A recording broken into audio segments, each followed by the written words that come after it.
જય શ્રી કૃષ્ણ મિત્રો, સ્વાગત છે તમારું જયશ્રીસ કિચનમાં। તો આજે આપણે બનાવીશું ચૂરમાના લાડુ। તો ચૂરમાના લાડુ બનાવવા માટે અહીંયા મેં પરફેક્ટ માપ લીધું છે। તો આપણે એકદમ પરફેક્ટ માપ સાથે ચૂરમાના લાડુ બનાવવાના છે। તો આપણે ચાલો જોઈ લઈએ। તો અહીંયા મેં ભાખરીનો લોટ એકદમ સરસ કરકરો આવે તે લીધો છે। આપણે જે ભાખરી નોર્મલી બનાવતા હોઈએ ને તે જ આ લોટ છે। આપણે એકદમ આ રીતે કરકરાનો લોટનો ઉપયોગ કરવાનો છે। તો આપણા લાડવા એકદમ સરસ દાણેદાર બનીને તૈયાર થશે। તો અહીંયા મેં 2 વાટકી લોટ લીધો છે। તે જ માપ પ્રમાણે આપણે 1 વાટકી ગળ લેવાનો છે અને તે જ માપથી આપણે 1 વાટકી ઘી લેવાનું છે।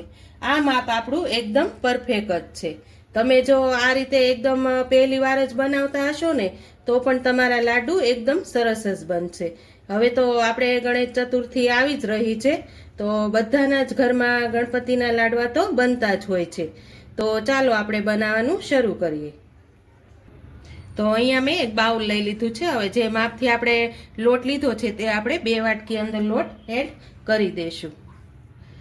તો આ રીતે આપણે બંને વાટકી લોટ એડ કરી દીધો છે।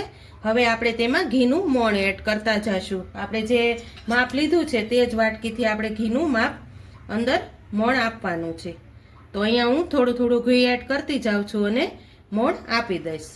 તો આ રીતે આપણે, તમારે જો તેલનું મોણ આપવું હોય તો પણ ચાલે, પણ અહીંયા હું ઘીનું મોણ આપું છું। તો અહીંયા આપણે આ રીતે મોણને આપવાનું છે। તો આપણા લાડવા એકદમ દાણેદાર બની અને તૈયાર થાય છે। તો તમે જોઈ શકો છો કે આ રીતના આપણે મુઠ્ઠીમાં લોટ લઈએ તો જુઓ એકદમ સરસ આપણી મુઠ્ઠી વળી જાય છે। તે રીતે જ આપણે મોણ આપવાનું છે। તો હવે અહીંયા આપણે એકદમ સરસ રીતે મોણ આપી અને તૈયાર કરી લીધો છે। હવે તેમાં આપણે લોટ બાંધી લઈશું। તો અહીંયા આપણે હવે લોટને બાંધી લેવાનો છે। તો અહીંયા મેં 1 વાટકી ઉફાળું પાણી લીધું છે। આપણે ગરમ પાણીનો જ ઉપયોગ કરવાનો છે, જેથી આપણા મુઠિયા એકદમ સરસ ફરસા બનશે। તો આપણે કેટલું પાણી જોઈશે તે આપણે થોડું થોડું એડ કરતા જઈશું। તો આ રીતે આપણે થોડું થોડું એડ કરતા જવાનું છે। આપણે મુઠિયાનો લોટ થોડોક કડક બાંધવાનો છે। તો આ રીતે આપણે થોડું થોડું પાણી એડ કરતા જઈશું ને લોટને બાંધી લેવાનો છે। તો અહીંયા આપણો લોટ બાંધી અને તૈયાર થઈ ગયો છે। જો આ રીતના આપણે લોટને રાખવાનો છે, જેથી આપણા મુઠિયા એકદમ સરસ બનીને તૈયાર થશે। તો અહીંયા મારે લોટ બાંધવામાં અડધી વાટકી જેટલું જ પાણીનો ઉપયોગની જરૂર પડી છે। તો હવે આપણે તેના મુઠિયા બનાવી લઈશું। તો તમારે કઈ રીતના મુઠિયા બનાવવાના છે, તો આ રીતના આપણે નાનો એવો લુવો લેવાનો છે। આ રીતનો રાઉન્ડ શેપ આપી અને આ રીતે વચ્ચે ખાડો કરી દેવાનો। આ રીતના નાના નાના મુઠિયા બનાવવાના, જેથી અંદર ક્રિસ્પી જેવા બની અને તૈયાર થશે ને આના લાડવા એકદમ સરસ બનીને તૈયાર થાય છે। તો હવે આ રીતે આપણે બધા જ મુઠિયાને વાળી લઈશું। તો અહીંયા આપણા મુઠિયા બધા જ વાળી અને તૈયાર કરી લીધા છે। હવે આપણે તેને તળી લેવાના છે।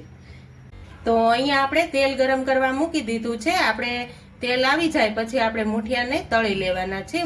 મુઠિયા આપણે જ્યારે તળીએ ને ત્યારે એકદમ ધીમા તાપે જ તળવાના છે, જેથી અંદર પણ સરસ રીતે તળાઈ જાય। તો અહીંયા આપણું તેલ એકદમ સરસ રીતે ગરમ થઈ ગયું છે। હવે આપણે મુઠિયાને તળી લઈશું। તો આપણે જેટલા સમાય તેટલા મુઠિયાને અંદર એડ કરી દઈશું। આપણે હવે ચમચીની મદદથી ધીમે ધીમે હલાવી લઈશું। આ રીતે આપણે તેને એકદમ સરસ બ્રાઉન કલરના થાય ત્યાં સુધી આપણે તેને તળાવા દઈશું, જેથી અંદર પણ એકદમ સરસ રીતે તળાઈ જાય। તો અહીંયા આપણા મુઠિયા એકદમ સરસ રીતે તળાઈ ગયા છે। જો તમે એકદમ સરસ રીતે બ્રાઉન કલરના થઈ ગયા છે। આ રીતના આપણે તેને તળવાના છે, જેથી અંદર જરાય કાચું નહીં રહે, એકદમ સરસ તળાઈને તૈયાર થાય છે। તો હવે તેને આપણે બહાર કાઢી લઈશું। તો અહીંયા આપણા બધા જ મુઠિયા એકદમ સરસ રીતે તળાઈ અને તૈયાર થઈ ગયા છે। હવે તેના આપણે આ રીતે ભાંગી લઈશું, જેથી કટકા કરી આપણે મિક્સરમાં પીસવાના છે। તો આ રીતે હું બધા જ ટુકડા કરી નાખું છું। પણ આપણે એક વાતનું ખાસ ધ્યાન રાખવાનું છે કે જ્યારે આપણા મુઠિયા છે તે એકદમ સરસ ઠંડા થાય પછી જ આપણે મિક્સરમાં પીસવાના છે। જો તમે ડાયરેક્ટ ગરમા ગરમ પીસી નાખશો અને તેના તમે લાડવા બનાવશો તો લાડવા અંદરથી ચીકાસવાળા થશે અને ખાવામાં પણ મજા નહીં આવે। તમે આ એક ટિપ્સ જરૂરથી યાદ રાખજો, જેથી તમારા લાડવા એકદમ દાણેદાર અને ટેસ્ટી એવા બની અને તૈયાર થશે। તો આ રીતે હું બધા જ ટુકડા કરી નાખું છું. તો અહીંયા આપણા મુઠિયા એકદમ સરસ રીતે ઠંડા થઈ ગયા છે. હવે તેને આપણે મિક્સર જારમાં પીસી લઈશું. તો અહીંયા મેં મિક્સર જાર લઈ લીધું છે. હવે તેની અંદર આપણે એડ કરી દઈશું. હવે આપણે તેને એકદમ સરસ રીતે મિક્સરમાં પીસી લેવાનું છે. તો અહીંયા આપણે એકદમ સરસ રીતે ક્રશ કરી લીધું ને આપણું ચૂરમું એકદમ સરસ રીતે કણી કણી અને દાણેદાર બની અને તૈયાર થઈ ગયું છે. હવે આપણે આગળની પ્રોસેસ ચાલુ કરશું. તો અહીંયા મેં એક પેન મૂકી દીધું છે. હવે તેમાં હું 2 ચમચી જેટલું ઘી એડ કરું છું. તો અહીંયા આપણું ઘી એકદમ સરસ ગરમ થઈ ગયું છે. હવે મેં અહીંયા ડ્રાય ફ્રૂટ્સ લીધા છે, તે આપણે ઘીમાં એકદમ સરસ રીતે શેકી લેવાના છે. જો આ રીતે તમે ઘીમાં શેકી અને લાડવામાં એડ કરશો તો તેનો સ્વાદ ખૂબ સરસ આવશે. તો આ રીતે આપણે તેને ઘીમાં એકદમ સરસ રીતે ફ્રાય કરી લેવાના છે. તો અહીંયા આપણા એકદમ સરસ રીતે શેકાઈ ગયા છે. હવે તેને આપણે ચૂરમાનું જે બનાવ્યું છે તેની અંદર આપણે એડ કરી દેવાના છે. હવે તેમાં હું અડધી ચમચી જેટલો જાયફળ પાવડર એડ કરું છું. તમારે તેમાં જો એલચી પાવડર એડ કરવો હોય તો પણ તમે એડ કરી શકો છો. આપણે લાડવામાં જાયફળ પાવડરનું ખૂબ જ સરસ ફ્લેવર આવે છે. હવે આપણે આગળની પ્રોસેસ ચાલુ કરશું. તો અહીંયા મેં એક પેન મૂકી દીધું છે. હવે જે આપણે સિક્રેટ વસ્તુ એડ કરવાના છીએ તે હું તમને બતાવીશ. અહીંયા હું 2 ચમચી જેટલું ઘી એડ કરું છું. ઘી સરસ ગરમ થાય પછી આપણે તેમાં અહીંયા મેં ચણાનો લોટ લીધો છે. ચણાનો લોટનો જ ઉપયોગ કરવાનો છે. તો હવે આપણે તેને ઘીમાં એડ કરી દઈશું. ચણાનો લોટ લાડવામાં એડ કરશો તો આની ફ્લેવર ખૂબ સરસ આવશે અને આપણા લાડવાનું જે ટેક્સચર છે તે ખૂબ સરસ બનશે. દાણેદાર લાડવા બની અને તૈયાર થાય છે. તો અહીંયા આપણે જે લોટ શેક્યો છે તે આપણે હવે અંદર એડ કરી દઈશું. આ ટિપ્સ તમે જરૂરથી ટ્રાય કરજો. આનીથી લાડવા ખૂબ સરસ બનશે. તમે જો ક્યારે આ રીતે ન બનાવ્યા હોય ને તો તમે આ રીતે એકવાર ઘરે જરૂરથી બનાવજો. હવે આ મિશ્રણને આપણે બધું જ સરસ રીતે મિક્સ કરી લેવાનું છે. તો આ રીતે આપણે બધું જ મિશ્રણ એકદમ સરસ રીતે મિક્સ કરી લઈએ. તમને જો મારા વિડીયો પસંદ આવતા હોય ને તો મારી ચેનલને સબસ્ક્રાઈબ તો તમે જરૂરથી કરજો અને મારી ચેનલને તમે સપોર્ટ જરૂરથી કરજો. તો આ રીતે આપણે બધું જ મિશ્રણ એકદમ સરસ રીતે મિક્સ કરી લીધું છે. હવે આપણે ગળનો પાયો લઈ લેશું. તો અહીંયા મેં એક પેન મૂકી દીધું છે. હવે તેની અંદર આપણે ઘી એડ કરી દઈશું. તો આપણું ઘી એકદમ સરસ ગરમ થઈ ગયું છે. હવે આપણે ગળ એડ કરી દઈશું. તો આ રીતે આપણે ગળને ખાલી ગરમ જ કરવાનો છે. તમારે આ વાતનું ખાસ ધ્યાન રાખવાનું છે.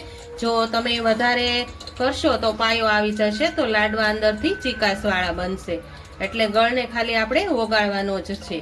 તો અહીંયા આપણો ગળ એકદમ સરસ રીતે ઓગળી ગયો છે. હવે આપણે ચૂરમાની અંદર એડ કરી દઈશું. હવે આ બધું જ મિશ્રણ આપણે અંદર એડ કરી દેવાનું છે. આપણે લાડવાની અંદર એકદમ સરસ બધું જ મિક્સ કરી લઈશું. તો અહીંયા આપણે એકદમ સરસ રીતે મિક્સ કરી લીધું છે. હવે આપણે તેના લાડવા વાળી લઈશું. તો આપણે લાડવાનો શેપ ગોળ નથી આપવાનો. આજે હું તમારી સાથે અલગ જ લાડવા બનાવીશ.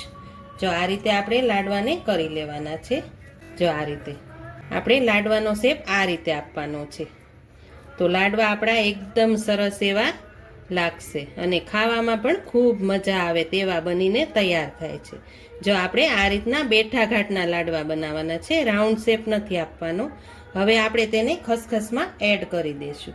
અહીંયા મેં ખસખસ લઈ લીધું છે. તો આ રીતે આપણે ખસખસમાં એકદમ સરસ રીતે બનાવી લઈશું. આ રીતે હું બધા જ લાડવા વાળીને તૈયાર કરી લઉં છું. તો તૈયાર છે આપણા ચૂરમાના લાડુ. જો તમને મારી આજની રેસીપી પસંદ આવી હોય તો મારા વિડીયોને લાઈક કરજો, વધુમાં વધુ શેર કરજો અને હજુ સુધી મારી ચેનલને સબસ્ક્રાઈબ ન કરી હોય તો પ્લીઝ સબસ્ક્રાઈબ કરી દેજો ને કોમેન્ટ કરીને કહેજો કે તમને ચૂરમાના લાડુ કેવા લાગ્યા.